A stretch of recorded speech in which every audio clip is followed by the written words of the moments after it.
Hi, and welcome to this week's episode of Rewrite the Mother Code with me, your host, Dr. Gertrude Lyons. I have the honor and blessing to have Jackie Tantillo on the podcast. I had the honor of being on her podcast, Should Have Listened to My Mother, a little while back, and we had just an amazing conversation. And I love this concept and how she's bringing this conversation, into the airwaves. But let me tell you a little bit about her, and then we'll get to it. So, Jackie Tantillo is currently the host and executive producer of the award-winning Should Have Listened to My Mother podcast, now in its sixth season. She's worked in broadcasting as an air talent, on camera, a national and international voiceover artist, voiceover acting instructor, and producer and production coordinator for over 4 decades. As an on-air radio talent, Jackie had the luxury of connecting conversations and having them with endless iconic musicians and performers, including Clarence Clemens, Don Henley, Joe Walsh, Kate Pearson and the B-52s, Lou Reed, Tears for Fears, one of my faves, Elvis Costello, and so many more. While an on-air talent, Jackie worked in tandem as a stringer for the ABC Rock Radio Network. She was featured as the female voice and female production director at a number of top radio stations. Currently, Jackie is enjoying her conversations with guests from around the world on her podcast. She emphasizes everyone has stories to tell of their mother or female role model, and it's important to reflect on that personal relationship, whether good or bad. So that's what we get to dive into, and I'm really looking forward to it. So here we go. So, as promised, here I am with my wonderful guest, Jackie Tantillo. Jackie, thanks so much for being on the show. Oh, I've been looking forward to this conversation for a long time. I so enjoyed having you on. Should have listened to my mother. So it's really nice to do this back and forth. It's great. Mm-hmm. Thank you. Yeah, me too. I love when we have, because so often, you record one of them and I'm aware of how much more I want to talk about, right? And I'm always sad. Oh, I forgot when about they this. end. Yeah, exactly. Yeah. So Yeah. I'm not saying I know exactly where our conversation will totally go, but I know that we have a lot in common and a lot we can share and talk about, and that my audience is going to love, and they're going to love you. Sure. No worries about that. So as you know, I've let them know some of your amazing background and all the ways you've been in broadcast and media. But we'll want to reference some more of that. But I would love if you got us started and shared, your journey to where you are now and where you are now with this focus on Should Have Listened to My Mother podcast. And, what were some of the steps or the journey or just your life? I love when we share that. The journey is in progress. Even though Should Have Listened to My Mother is in its sixth season, Mm-hmm. it is so much still in progress. And I have to remember to be open. I go back and to be open to transitioning, to think of new philosophies and perspectives of how to embrace the conversations that I have with men and women all around the world. I call it the golden thread because we all share this regardless of race and ethnicity and political views and social views. We all have a mother, whether, she was our knight in shining armor or our nemesis. So, and my beginnings in radio absolutely have to do with our mom. Oh, Her name was Linda. We yeah. always had the radio on at home. Always had the radio on at home. And if not the radio, the stereo was going with some great rock and roll music, or Frank Sinatra, or Pavarotti, or Charles Aznavour, a French Canadian singer. We'd have the Clean Our House every weekend. We'd have live from the Met on the Metropolitan Operas. Wow. Radio is very much a part of my childhood, and I'm the youngest of 7 kids, so I definitely very much on the shy side, And it's ironic that I'm doing what I'm doing now. Yes. But I remember my two friends, Robert and, oh my gosh, how can I not remember my dear close friends? Robert, for sure, was one of the people that got me up to the radio station in college. For Mm. some reason, I knew when I went to college, isn't that silly? I forget my dear close friend. The radio station in my freshman dorm was one floor up. So the second my parents dropped me off, I think it was within minutes, I was up at the radio station. Oh, I did wow. have new friends holding my hand because I was so nervous biting my nails, but I eventually learned to be very comfortable in front of a Mm. microphone. So I was on air in different areas of New York State and New York City for about 15 years, and then concentrated more on voiceover and on camera work in the city. And for 20 years, I was the female voice and female production director at WABC Radio in New York City, where the radio stations were ESPN and Disney and Mm. Nash FM, the country station, and ABC was the talk station. So my voice was featured for, over 20 years just on those 5 or 6 radio stations. Wow. So leads me to a next step, having conversations on my own, before the pandemic.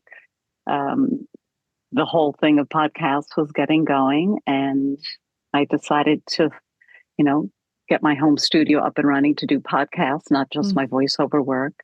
So here we are. The thought Mm. of doing a podcast about moms was in the middle of the night. My mom, Linda, would not like the name at all. She was not one to garner attention, and Oh, yet she's one of my biggest role models. And wow. she had quite the career. She at 19, she was the youngest of 5. She was at Carnegie Mellon her freshman year, I believe it was, and then the family didn't have any money to continue paying for the education, so she had to come back to the city. And she went into the secretary pool, as many people did. Mm. She was born in 1920, so things were very different then. Yeah. So she advanced to the New York State Department of Health, working with the Rockefeller Foundation. And at 19, she moved to Peru. I believe her Spanish was fluent at that time. And she was involved with humanity efforts, whether it was vaccinating or just educating the people of Lima. Mm. She did that for a couple of years, came back to the city, worked for Helena Rubinstein, one of the beauty empires of the world. Yeah. And then she got into selling advertising for radio. Back then, it wasn't what we know the TV networks for NBC and CBS, but it was the red network, the blue network. This was like the early 1940s. So Wow. she was selling advertising time. And then she met my dad. They got married in 1947, and she never went back to her office. She never went back Mm. to work. But that's just the beginning of the story. Yeah. And then she proceeded to have 7 children. She proceeded to have a number of Yeah. children. She lost 2 other Mm. girls. 3 of the younger kids were born overseas when my dad had a job. He was a civil engineer. So Mm. he was working overseas. The 3 of us, 2 born in Spain and 1 in Gibraltar. I was born in Spain. And then we came back to the US, and some of my older siblings kind of had to basically relearn English because they had been there for 5 or more years. Mm. So it was a transition for Yeah. everybody, let alone my mom. My dad would go to work, and then she's home with 7 kids. So it's a Oh my lot. gosh. Yeah, I, but she was pretty amazing. She was pretty wow. amazing. Yeah. She Well, was she had great. done, had quite had done a lot, She's done a to lot. prepare herself, or to prepare Yeah. to, care for 7 kids all under Hmm. the roof at the same time. So, It was you just know, great. And then I loved it. She would spread the newspaper out on the floor because it was easier for her to read that way. So she'd like sit, cross-legged on the floor, and she would just scan the New York Times every day. mm, Or she would be in her little sewing room that she had on the first floor of the house with her little, one of probably our kids' record players, and she would play her foreign language. She was teaching herself French. She already knew Spanish and Italian. So she was a linguist, and She used to design all her clothes and make her own patterns. Oh my gosh, the list goes on and on. She was an amazing cook. She loved to dance and have fun. It was great. I'm Well, very lucky. I'm just, yeah. flying on her coattails. Well, and that's, so it's maybe an easy bridge or not to, it sounds like it wasn't from the title. When I hear the title, Should Have Listened to My Mother, it's, I picture somebody who just did the opposite of everything their mother did or said.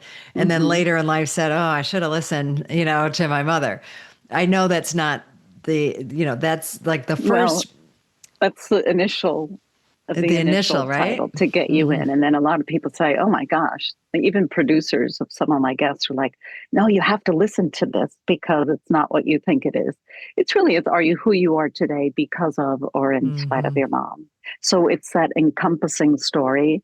And when we're young, we don't understand what our mom is really going through or why she's making the decisions that Hmm. she's making. And we don't know what preceded, um, you know, the response that she gave us because she was upset about something that just happened with one of the other six kids. I mean, we as a child, you don't take that into consideration. Mom is supposed to always be on and be right and be perfect and all that stuff. Hmm. But she definitely made mistakes. She definitely got really upset and packed her suitcase and would leave, and we'd have to drive her to the train station and she'd get off at the next stop. And we would drive along the train and get her at the next stop. And, she got totally frustrated with us. I don't blame I don't her. know how My you couldn't. goodness. Like that's It was a you lot. are so massively outnumbered with so many Yeah. different ages of energy, Yeah.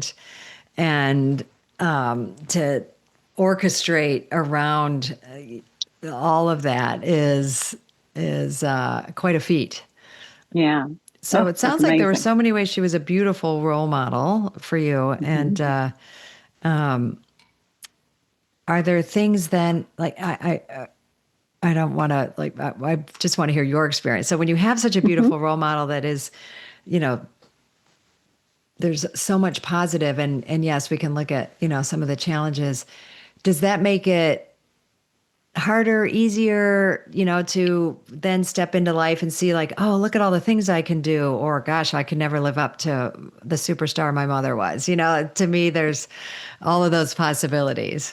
There's so many possibilities. And that's what we have to keep in mind. I'm a mom too. So we have to, it's an important lesson for me. She was great with being supportive of all of us. And she would send us letters in college. Oh, I heard this gentleman interview. You should call him up and, see if you can get they didn't have internships then really, or I didn't Right. know about them, see if you can get an interview with them. Or she'd clip out a thing from the newspaper and she'd send it to us. I thought this was fascinating. And she was very supportive and encouraging of the seven kids.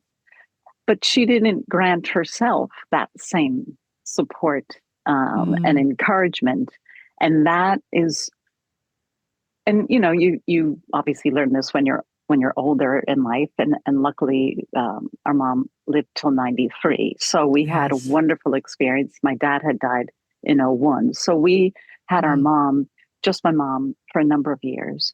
And you get to see so many different sides of a person, right? mm, Whether the forgiveness or you're able to express the gratitude or the understanding, just understanding the compassion to know that moms are human just like everybody else. So she was fantastic at encouraging us.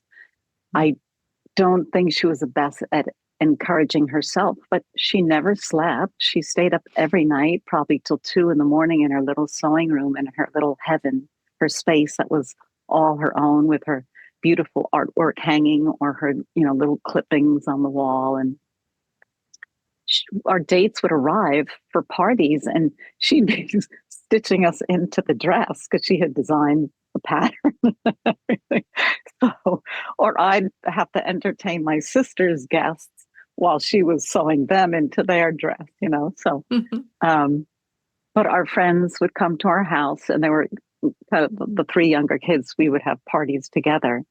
So that made for a big party. But a Mm-hmm. majority of the kids would be in the kitchen hanging out with my parents. Mm. So that's the kind of experiences we had growing up. Really, And, really fun. oh, I'm, uh, what's the word? I mean, jealous in some respects, but just, kind of, also super happy, that this was the experience you had, that I, there I, were. yeah, I tell myself every day, like, I don't have anything to complain about because I was given so much. And it was, um, I don't know how they fed the nine of us. Obviously, my dad would go shopping and then he'd be like throwing the gallons of milk out, at us from the car. He needed help and the heads of lettuce. And my God, he'd talk about, oh, there's so many fun stories, but Yeah. they did so much. And, um, I just have to be grateful for that. And then I share that with our two boys, my son and I. My Mm-hmm. husband and I have two wonderful sons, 24 and 25. And if that is their experience of my life, then it makes their life even better, Yeah. Even because richer, they even, they yeah. know all their aunts and my one brother. They know them, the cousins, and it's a big party when we all get together. And it's really, yeah. If I say Uh, I'm so blessed one more time, I might it might get No, embarrassing, but I I am. don't, it doesn't, I think we should say it, shout it from the rooftops and acknowledge what are the blessings that we do have, 100%. Now, you did mention, that she did have a hard time giving that to herself. And that's, in Hmm. my book, Rewrite the Mother Code, I talk about what it takes, or we're just starting to break down that paradigm that's what you do when you mother children or mother anything, is you put yourself last and you just give and you just give. And that's how you do it right, so to speak, in our current culture. So you seeing her do that, did that then say, oh, this is how I'm supposed to do mothering? Or gosh, I really wish my mom had given herself more, so I'm gonna work on shifting that pattern Yeah, of what I we. definitely have to. I not I don't the word entitled, but I love myself and I am worthy of it. So I constantly have and I talk to her all the time. I'm like, Linda, that was your journey, and I'm trying to break that code. Mm-hmm. I give plenty, as much as I can, to people in my family and people around me, and that makes me feel really good. But I also need to love and embrace myself and not be Mm. hard on myself. That was the thing. She was probably hard on herself. I mean, not to a point that was so extreme, but Right. just those silly things that just get in the way. If you really start to concentrate, they become intrusive in your brain, and then that's Mm. when your brain starts to wander. Yeah. So I love you said I would have these conversations with my mom. So did you talk about, like, because I know my mom, um, who stayed at home for a while, but she also did work. She had a children's clothing store. Yeah. We talked about that. Remember, Hmm. one of the things that was positive, as a role model from her. And it doesn't mean that meant she put herself first. But having that conversation with your mom, was my mom would sometimes be like, you work too much, or are you traveling again, like Yeah, yeah, she'd yeah. she'd kind of ask questions that had a judgment in it, right? I wasn't really curious. It was more, oh, are you gone again, or Right.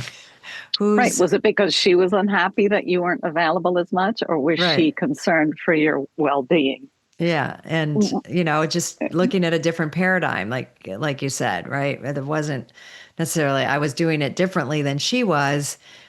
So she's, somewhat trying to open herself to it, but also judging it. And I'm Yeah. not saying that's what you have with your mom, but what were those conversations like when she would? No, it she we also had a little shop. It was called In the Works, and she ran it Mm. for years. And she had never done anything like that. It was a clothing store, and it had little artwork and knickknacks and things. And it became way more than what we were like. Oh, we'll just open up a shop and we'll sell some of our pottery that we had made. But she got really into it. She met up with a good family friend of ours, and she was taught the whole lingo, how to work with wholesale dealers in New York City, buying in the Mm. garment district, and how you pay them with this, not that. And she she was very smart. So she took this on and she loved it. She was really good. Again, styling people in clothes. You can't just put a dress on. You have to adjust the belt right. You have to fix the shoulders. So from Mhm. her always working on our bodies and measuring us and so we always got used to doing, that's a normal thing for us to adjust things and tweak the shirt or the dress if it doesn't fit right. And all those little things that we appreciate so much. And we know what went into her making all those clothing, the Mhm. dresses, prom dresses, graduation dresses, communion dresses, confirmation, all of it. So she definitely loved being engaged with people. We know that for sure. Mhm. She loved conversations. She loved politics. So that was something that we always try to stay away from, just because with nine of us, we could get kind of heated. But I learned a lot. Yeah. She definitely, we had conversations. Some sisters, older sisters, had lengthy conversations, about you not need to deserve it, but love yourself more, or you didn't Mm. do anything wrong. It was that kind of conversations that got in the way. I didn't so much see that side of her, but my older siblings, some of them would talk to her on a regular basis and just talk her through those. You need to talk to a girlfriend. You had a Yeah. terrible day. She would rely on my older siblings a little bit to do that. Yeah, I She find that had interesting friends, that. but they weren't very social.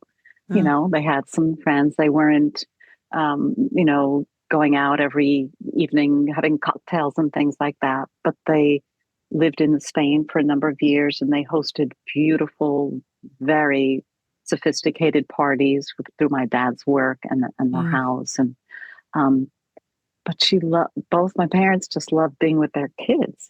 That was their primary passion, I Mm. believe, other than Yeah. loving each other. Yeah, that's one of the questions I wanted to just throw in there Yeah. is the modeling that you saw, or what did you see? Because in some ways it was a very traditional, once she got married, you know, well, she She quit never went working, back to but work. She never went back to get her she did stuff. have a Nothing. store. She She had a did store, a little shop later on, but that was later on. Yeah. maybe in But 1980. But yeah, okay. Yeah. But for she's a most of your very upbringing, she good did. brain, very smart. Yeah. And But how about the two of them then? Them as oh, a they were couple. wonderful. They were so madly in love with each other. Mm. They were emotionally, psychologically, they were just on the same page, about so many things. They weren't caught up in money. We never we were nine people. We got whatever I got hand me downs plenty of times, We shopped at little discount stores. Hmm. Money was not an issue. It wasn't brought up. We didn't ask how much people made. We All of us basically got jobs when we were in high school. Um, so the most important thing was family. We would have dinner together every night, probably 8, 9 o'clock at night. We had candles on the table, flowers we had picked from the weekend before, cleaning the house. And we would sit around the round, beautiful round dining room table and talk about our day, talk about politics, talk Mm. about everything. And then we would the kids would clear the table. We would bring coffee, and my dad would cut fruit, and we would sit and talk more. So I'm not hearing television in or No, she called it the media. idiot box. She called it the Yeah. idiot box. But we would sneak TV if she Yeah. wasn't home. She was at art class, and we'd sneak some. Yeah. But she made sure that you all had, and I can't, that's such a beautiful thing. It's something we worked on as a family. ourselves because that was not the case in my upbringing. My upbringing, my dad got home, the TV went on, and news was on from 5:30 to 8. Mhm. And Yeah. we didn't eat in front of the television, but the minute we were done eating, everybody went Yeah, back and just as millions of yeah. Americans did. But again, my family had just spent 5, 6 years living in Europe. So we were not really true Americans, even though we Hmm. are American. Yeah. So my friends would be calling on a Friday, "Hey, can you come out?" And my parents would be like, "No." I could maybe go out one night a weekend. And it was family time. Dinner was Hmm. family time. We weren't into we were into sports, but it did not interfere with our dinner. It Right. wasn't like my brother was doing. What did he play? What did he do? He did debate in school, but a lot of us are very, very athletic. Mm. My dad was both parents are athletic, but it was fun. And when my brother would have, this is the brother with 6 sisters. So if he decided to have a party at his house, we had to make it interesting. So my mom, her infinite wisdom, she would come up with these games. And she would either make it a little math equation or something on a piece of paper, something to get the guys and the girls together. So the boys wouldn't be on one side of the room and the girls on the other. So somehow they had to pick a partner. They had to pop a balloon, and out came this little mathematical formula. They had tissue paper and scissors and tape, and they somehow, I forget what the rest of the games were, but they had to come up with something. So they had to she was all about teamwork, so they had to work as a team to Ah. construct whatever the solution to the equation was. They had so much fun. Oh my gosh, They that's had just the so much best. fun. Or my brother had the cast parties. He'd be in Bye Bye Birdie in his high school. So then the kids were at our house, and we didn't just hang out in the basement. We hung out on the first floor in the living room, the Hmm. dining room. That was that. We weren't outside. We were Yeah. allowed in our house. We lived. Our friends lived in our house. No, big community. Yeah, So I'd love this. It's beautiful. I love what you're sharing, and it gives a model and possibilities of, family and expressions of your mom's creativity. Yes, I get this sense, and when you mention her, her sewing room as her like that was her yeah, domain, right? Like nobody. yeah. I picture nobody's allowed in here. This is where I get to go and yes, they were for the family, but I have a feeling that she, was deriving a lot of nourishment and pleasure. This isn't like oh God, this is what I have to do sort of It was thing. her little oasis, and there it was all when two sides were windows, and she had all these plants. I guess she would bring plants in from outside, so they would flower all winter long, and that was her quiet time. And Hmm. Her I little don't know. sacred space. Yeah. Yeah, after all day and cooking and cleaning and all that stuff, I mean, we had to help too, but she was determined to go in there and find Mm. her peace till very, very late at night. And then she would go to mass every morning at 8 a.m.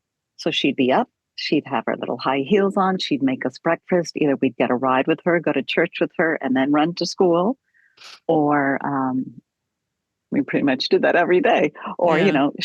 yeah. But the religion thing was interesting because she gave us a Uh, really great perspective of, and this is her interpretation, which is very much rubbed off on us.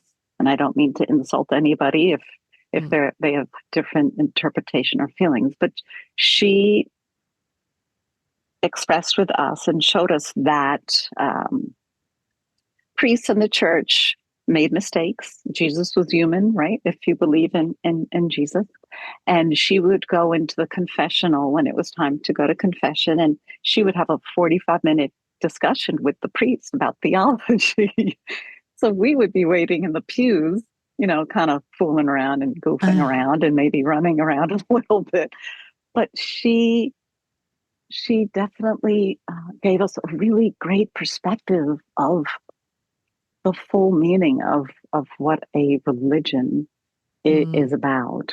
Um, we had a friend who was French Canadian, and he was either a Jesuit, a priest. Oh, another thing I've forgotten this at this minute, but they met when they were living in Spain. He was in Portugal, and somehow they met.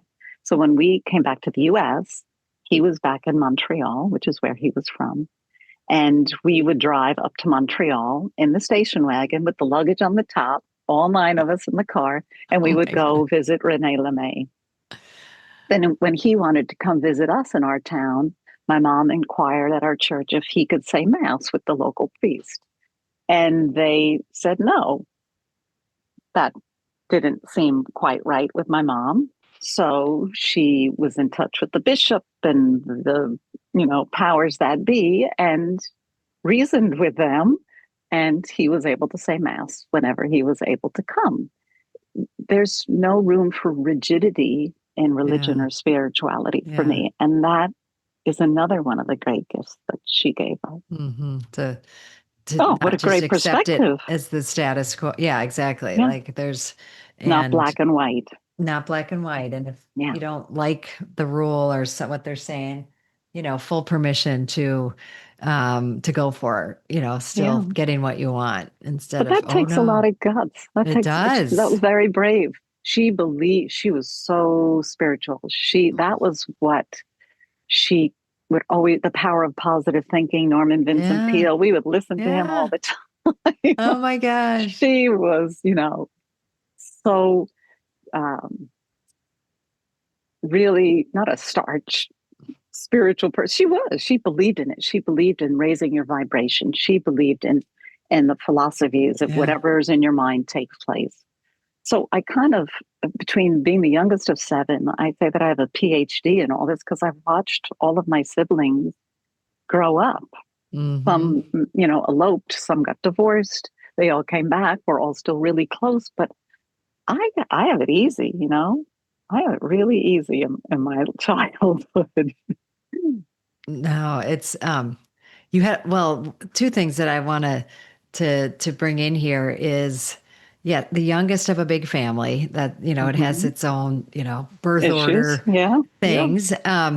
But first, if we could just focus on having 5 older sisters. And I always have this sense, or when I've coached, people from big families, the older sibling, and you kind of mentioned this, they end up being, mom figures, right? Because in families that big, like everybody has to pitch in, and the older siblings, tend to get, Sure.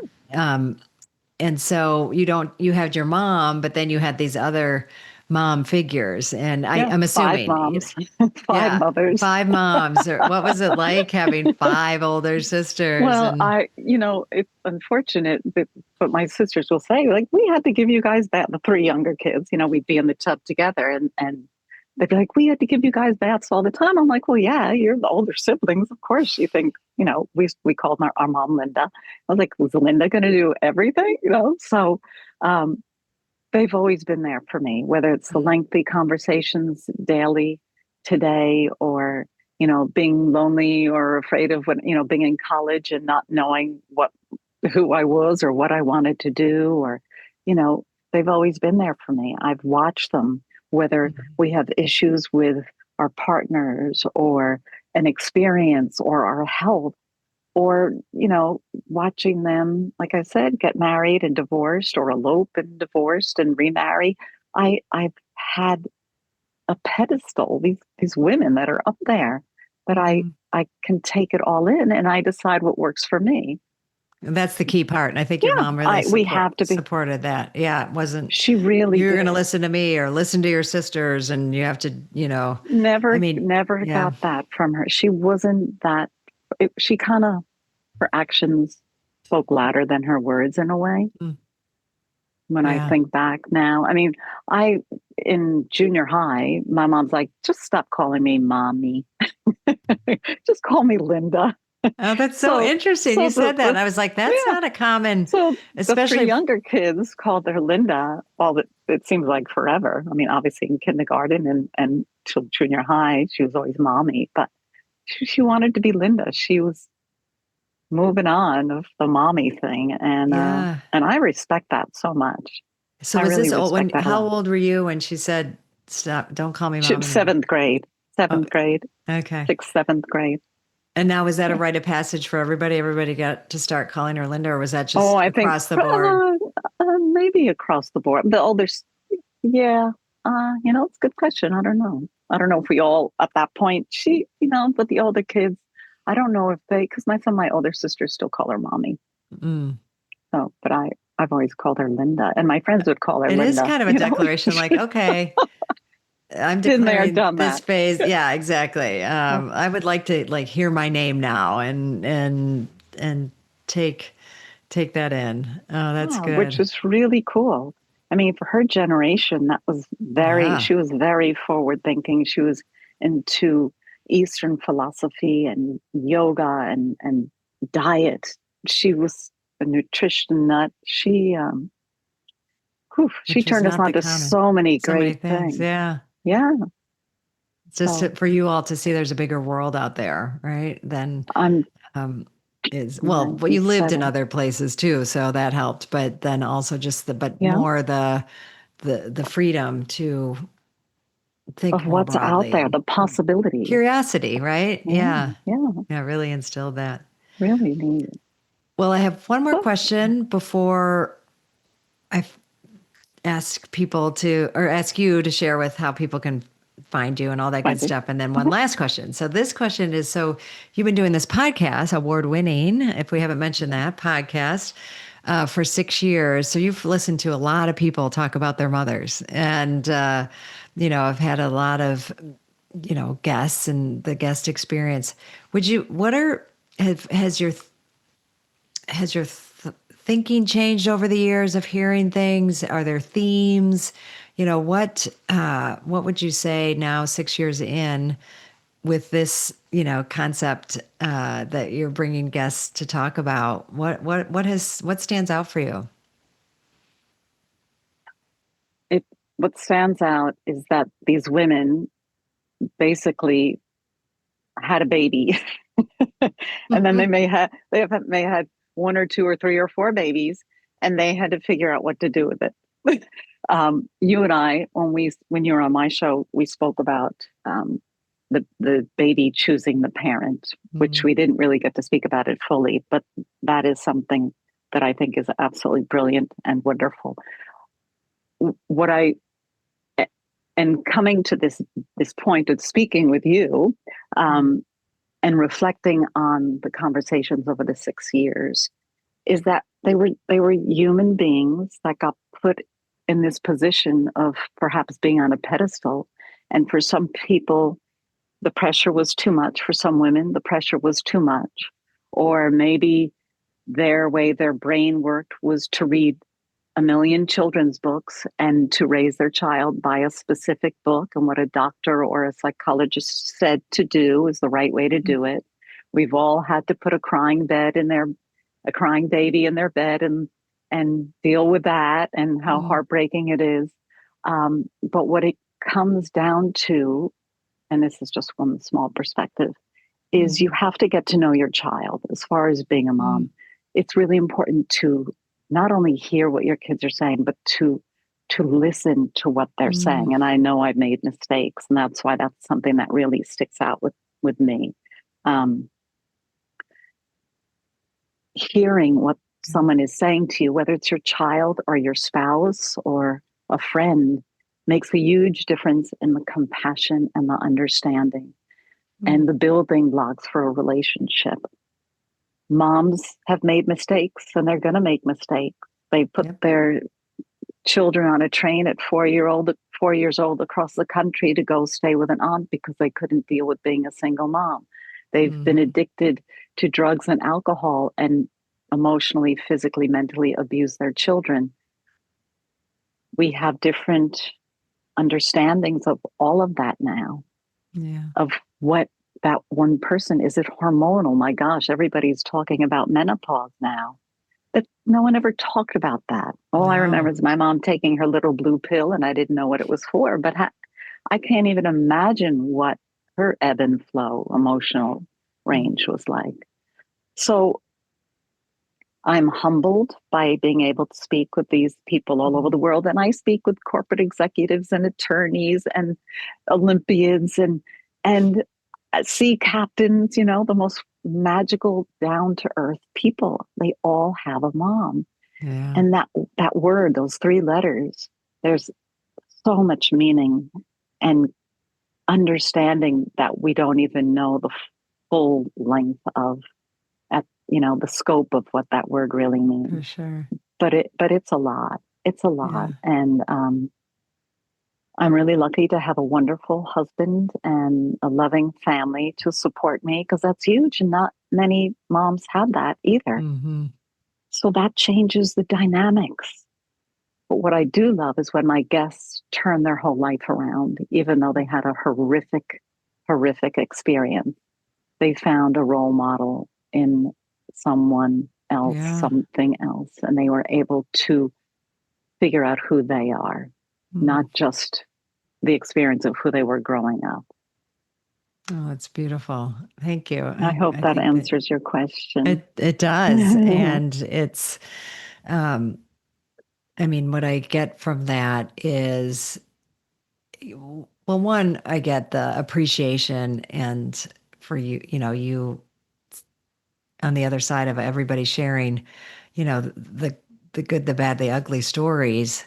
And that then ultimately they made their life, and yes, the mom influenced. And sometimes those tragic situations gave them skills that they wouldn't be able to do what they do now. And, you get these much Yeah, bigger perspectives when you can reflect back on it that way. And, as you mentioned, like, maybe that's what my soul was here to learn, or what I exactly. chose, if we That's want why to I go that way. chose that woman as my Yep. mom.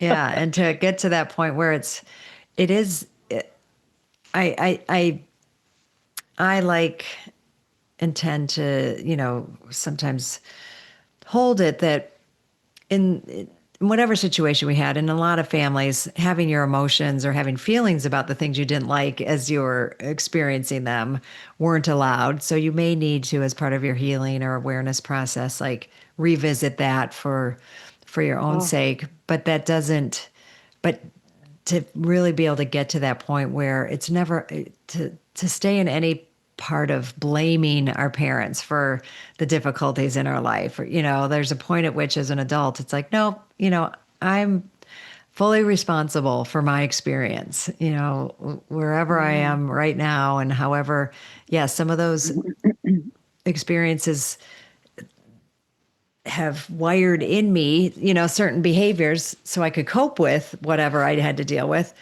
But as an adult, we have so many ways that we can, learn, grow, and heal from it. So that's some of what I'm hearing from you. Well, And it's a ball and chain. Do you want to keep that ball and chain? If you're right. 50 and you're finally, or 60 or 70, and you're just realizing that there's more to life than the life I've lived, which is so unfortunate. You've got this thing dragging you down. I'm not Mm-hmm. saying it's easy to shake. I'm not saying everyone can do it, but why not at Yeah. least look to the bright side of things and try and free yourself, because we all deserve to be loved. We all have to love ourselves. Mm-hmm. Here, It's here. so Well, important. so Mm, important. It's really the most important thing, I think, right? Is yeah. loving ourselves so we can love others, and just honoring that really is what we all yearn and hunger for. And when we have it gives us so much power and strength. And Yeah. that's really Indeed. beautiful. Mm. Yay. All right. Well, obviously, in this day and age, just saying that your podcast is "Should I Have Listened to My Mother?" People can find you, but I still like being explicit about ways that Sure. people can discover you. Well, I should have listened to my mother. Are you who you are today because of or in spite of your mom? Right? We talked about that. So if you put Hmm. in Jackie Tantillo, or if you put in should have listened to my mother, we come up everywhere. Okay, So it's good. pretty easy. Good. Should have listened to my mother, and we're there. Every Facebook, Instagram, LinkedIn, X, Blue Sky, TikTok, threads, just You're cause there. some people, if you don't wander, sometimes you might not find us. You might not Yeah. know that we're out there, but if you're on certain platforms and not all of them. So that's why I wanted people to be able to find the show. Well, beautiful, because I want more people to experience these conversations and you, just you in particular. So I love And that. you, and you. And you. Yay. All right. So the last question that I ask my guests is what does rewrite the mother code mean to you? Um, I've thought about that a lot since Mm, you and I spoke, and it really is. And I've apologized to my two boys about certain things that I did, not bad, but hmm getting them involved in situations. My husband traveled a lot, but they shouldn't have seen a side of me that was upset or down. The older son didn't need to be my support figure. That's too much of a responsibility. So I mm, recently apologized to them. And they're, of course, they're like, oh, you don't have to apologize. But communicating is huge. yeah. And referencing back to instances and keeping the conversation open and letting my children know that, I was figuring it out. I was figuring it out on the fly. My husband away, they're hmm 17 months apart. So it was really busy. But you know what? I was their mom and I did the best I could, but hmm I'm human and I make mistakes. So rewriting the mother code to me would be to to be open about whether it's particular instances or events or something, and say, how would I do it differently, and talk to your children about it. I hmm think that's really important, to be open about things that happened in the past and where I'm going to go in the future in our relationship. And it helps them when they get involved in relationships. I think that's Yeah. really important for them to understand. The communication is really important. No. Oh, thank you for highlighting that aspect and that part because I think that's super important and not something that people think about having the value that it does, right? Like you sharing your reflection and sharing how some regret or remorse or something you would have liked to have done differently, whether however they take it in, I know it matters. Yeah. They and get to and feel it can, and seen. they remember what it was like back then, or they can, instinctually they know that feeling. It's either a feeling or a visual that children can recall an event. Hmm But opening up about it and talking about it, hopefully, you know can let them understand better when they have to make decisions when they're a parent.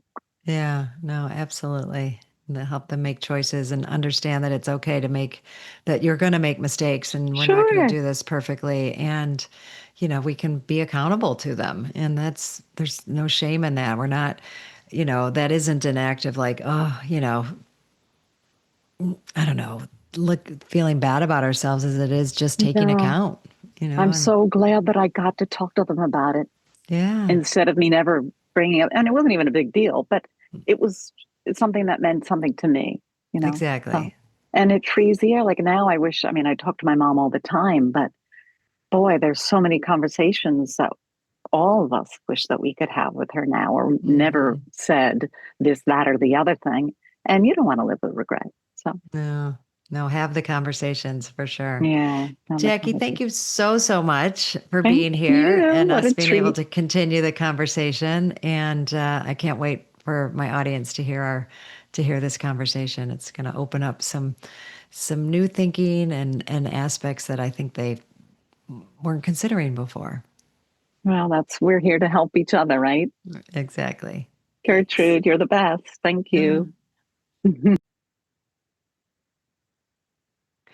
Closing out this wonderful episode with Jackie, really has me thinking about a lot of things. And I love hearing somebody that has such a positive experience of a big family and such a positive experience, with her mom and dad as a couple, and still acknowledging like, oh my God, things absolutely weren't perfect, and there were these blow ups in her, mom hopping on the train and us all being there, but to we can have that, right? I don't want to ever have us ever feel like when we're mothering our children that somehow we have to do it perfectly or we have to be we're human beings.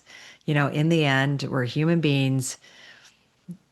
And I'm not like, well, just kind of making light of it either. I do think we have a responsibility to do the best we can and, take on the responsibilities of a mother and motherhood, whatever we're mothering, and really do that as responsibly as possible.